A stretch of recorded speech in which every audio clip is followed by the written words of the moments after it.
des propos qui lui ont valu une mise au point sévère par l'Arcom. Le 6 janvier 2025, Pascal Praud avait prononcé une diatribe sur Nicolas Sarkozy dans son habituel éditorial. Le sujet ? Le financement libyen présumé de la campagne 2007 pour lequel l'ex-président de la République était jugé au tribunal de Paris. Dans l'heure des pros, sur CNews, le présentateur n'avait pas cherché à cacher sa position.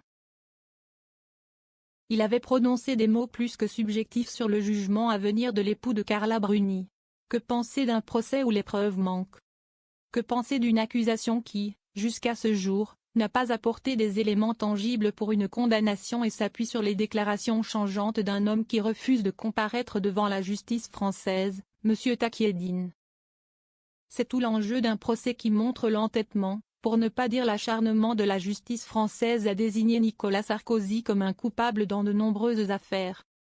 Les propos tenus en plateau, dénués de nuances. Ces éditos de l'ex-journaliste sportif n'est pas passé du tout.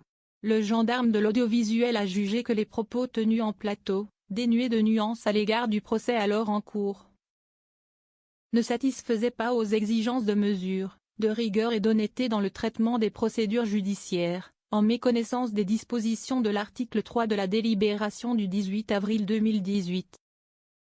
L'Arcom a également considéré qu'aucune des personnes présentes en plateau n'avait modéré ou mis en perspective ces déclarations, traduisant ainsi un défaut de maîtrise de l'antenne constitutif d'un manquement aux stipulations de l'article 2.2.1 de la Convention de la chaîne.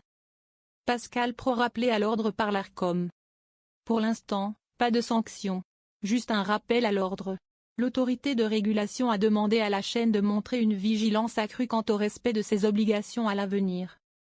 Comme le rappelle Télévision Mag, 2 autres affaires avaient déjà alerté l'Arcom. Pour la couverture du procès du Rassemblement national pendant la journée du 31 mars 2025, l'entité avait notamment observé de nombreuses déclarations tendaient à mettre en exergue sans mesure ni modération le caractère supposément indu, voire illégal, de la peine d'inéligibilité prononcée à l'encontre de la présidente du groupe RN à l'Assemblée nationale, cette dernière étant présentée comme la victime d'un complot judiciaire.